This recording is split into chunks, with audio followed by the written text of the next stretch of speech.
ಬೆಂಗಳೂರಿನ ಸುತ್ತಮುತ್ತಲಿನ ಹಳ್ಳಿಗಳನ್ನು ಹಾಗೂ ಬಿಡದಿಯ ಫಲವತ್ತಾದ ಕೃಷಿ ಭೂಮಿಯನ್ನು ಕೈಗಾರಿಕಾ ಹಾಗೂ ನಗರೀಕರಣದ ಹೆಸರಿನಲ್ಲಿ ನುಂಗಲು ಹೊರಟಿರುವ ಸಿಎಂ ಡಿಕೆ ಶಿವಕುಮಾರ್ ಅವರ ಸರ್ಕಾರದ ವ್ಯವಸ್ಥೆಯ ವಿರುದ್ಧ ಬಿಡದಿಯ ಮಣ್ಣಿನ ಮಕ್ಕಳು ಈಗಾಗಲೇ ಬೀದಿಗಿಳಿದಿದ್ದಾರೆ.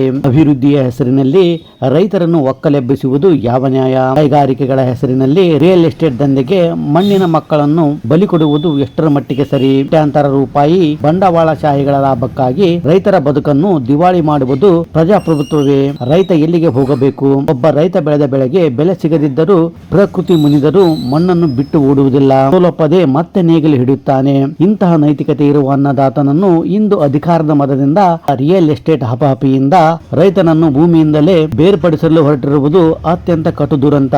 ಉದ್ಯಮಿಗಳು ದಿವಾಳಿಯಾದರೆ ಸರ್ಕಾರಗಳು ಪ್ಯಾಕೇಜ್ ಘೋಷಿಸುತ್ತವೆ. ಆದರೆ ದೇಶಕ್ಕೆ ಅನ್ನ ಕೊಡುವ ರೈತ ತನಗಾಗುತ್ತಿರುವ ಅನ್ಯಾಯದ ವಿರುದ್ಧ ಹೋರಾಡಲು ಬೀದಿಗೆ ಬರಬೇಕಾಗಿ ಬಂದಿದೆ.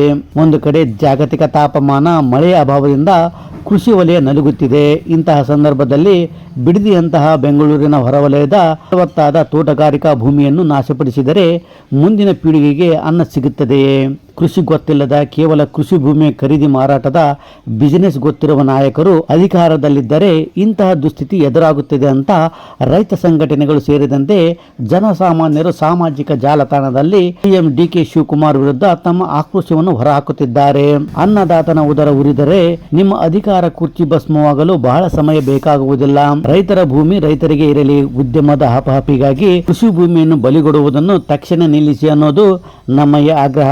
ಫ್ರೆಂಡ್ಸ್, ಬಿಡದಿಯ ಟೌನ್ಶಿಪ್ ಬಗ್ಗೆ ನಿಮ್ಮ ಅನಿಸಿಕೆ, ಅಭಿಪ್ರಾಯವನ್ನು ಕಾಮೆಂಟ್ ಮಾಡಿ, ಲೈಕ್ ಮಾಡಿ, ಶೇರ್ ಮಾಡಿ ಹಾಗೂ ತಪ್ಪದೆ ನಮ್ಮ ಚಾನಲ್ ಸಬ್ಸ್ಕ್ರೈಬ್ ಮಾಡಿ.